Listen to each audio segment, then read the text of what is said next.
शरद पवार यांची जाहीर सभा उद्या चिपळूणमध्ये आयोजित आहे। या ठिकाणी शरद पवार बोलणार आहेत। मात्र सध्या या ठिकाणचे बॅनर जे आहेत हे विशेष लक्षवेधी ठरत आहेत। स्वागताचे बॅनर आहेत आणि या ठिकाणी वातावरण निर्मिती देखील मोठ्या प्रमाणात करण्यात येत आहे।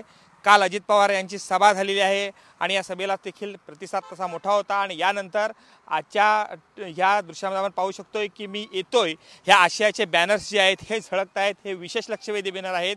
शरद पवारांचा जो फोटो आहे हा बॅनरवरती आहे। एका हातानं बोट आहे, इशारा दाखवताना आहे मी येतोय असा साद घालणारा हा इथला बॅनर विशेष लक्षवेधी ठरलेला आहे।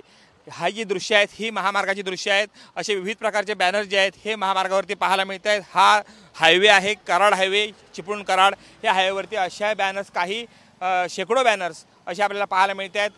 मोठी जय्यत तयारी आहे ही स्वागताची या ठिकाणी केलेली आहे। वातावरण निर्मिती मोठ्या प्रमाणात करण्यात आलेली आहे। विविध ठिकाणी महामार्गाला कमानी देखील करण्यात आलेल्या आहेत। शरद पवार 2-2.5 तासामध्ये चिपळूणमध्ये दाखल होतील। सभा मात्र उद्या आहे। याच पार्श्वभूमीवरती स्वागत विविध ठिकाणी केलं जाणार आहे म्हणून स्वागताची जय्यत तयारी याही ठिकाणी केलेली आपल्याला पाहायला मिळते। लागलेले सगळे बॅनर्स हे विशेष लक्षवेधी ठरत आहेत।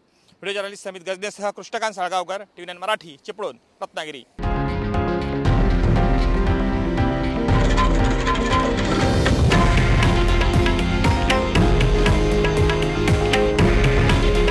हे आहे देशातील नंबर 1 न्यूज नेटवर्क आणि आपण पाहत आहात TV9 मराठी। काळजी तुमची, हित महाराष्ट्राचं।